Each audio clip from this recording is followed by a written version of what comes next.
Vous savez, hier, les porte-drapeaux en Normandie ont été mis à contribution.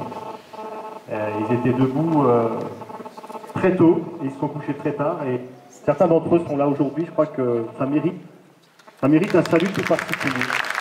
Merci à vous.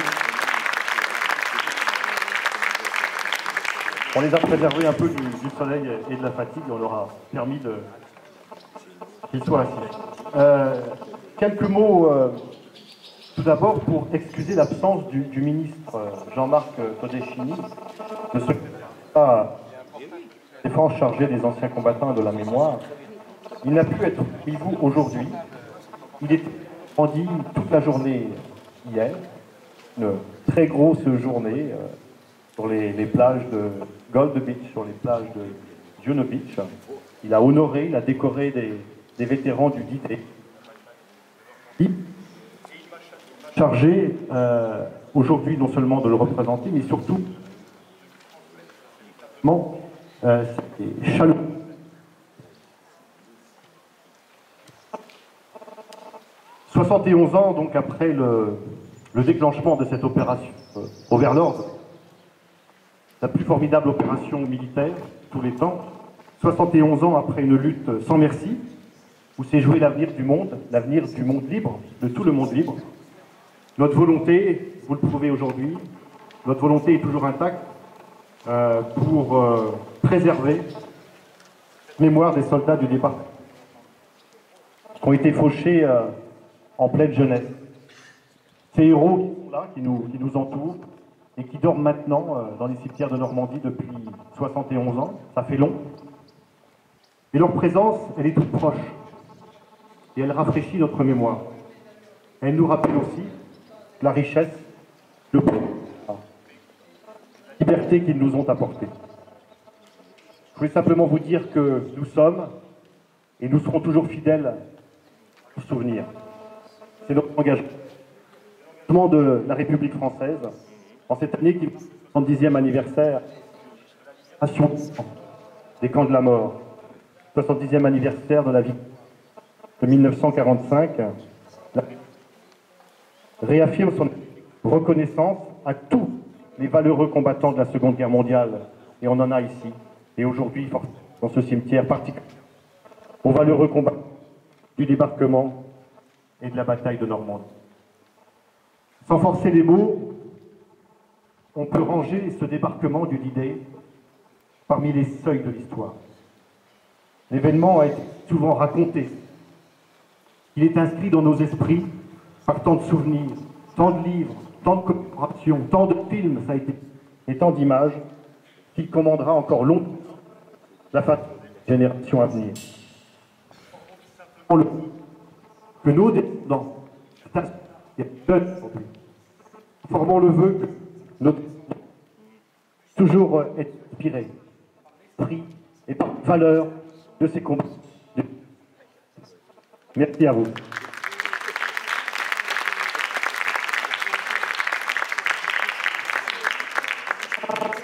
J'appelle Lucien Mimouni. Monsieur Mimouni.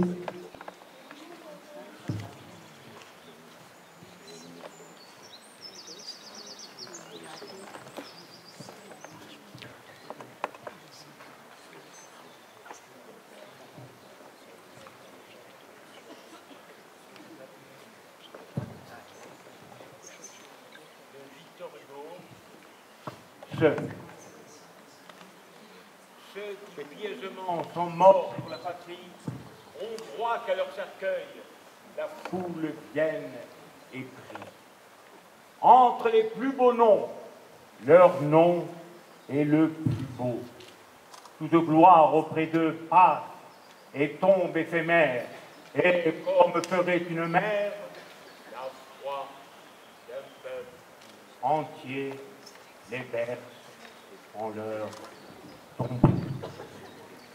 Gloire à notre France éternelle, gloire à ceux qui sont morts pour elle, aux martyrs, aux vaillants, aux forts, à ceux qu'enflamme leur exemple, qui veulent place dans le sang et qui mourront quand ils sont morts. C'est pour ces morts, dont l'ombre est ici bienvenue, que le haut Panthéon élève dans la nuit, au-dessus de Paris, la ville au milieu de tout, la reine de nos Tyr et de nos Babylone, cette couronne de colonnes que le soleil dedans redore tous les jours. Gloire à notre France éternelle, gloire à ceux qui sont morts pour elle, aux martyrs, aux vaillants, aux forts, à ceux qu'enflamme leur exemple, qui fait le place dans le temple, qui mourront comme ils sont morts. Ainsi, quand de telles morts sont couchées dans la tombe, en vain, l'oubli, ils sont qui tombent, passent sur leur sépulcre où nous nous inclinons. Chaque jour, pour eux seuls, se levant plus fidèle, la gloire, aube toujours nouvelle, fait luire leur mémoire et redore leur nom.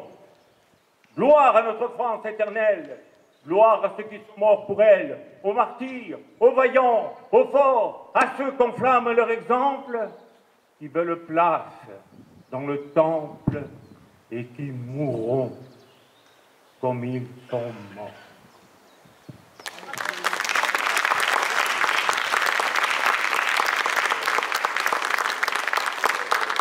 Merci Lucien Mimouni, professeur retraité d'histoire et de géographie.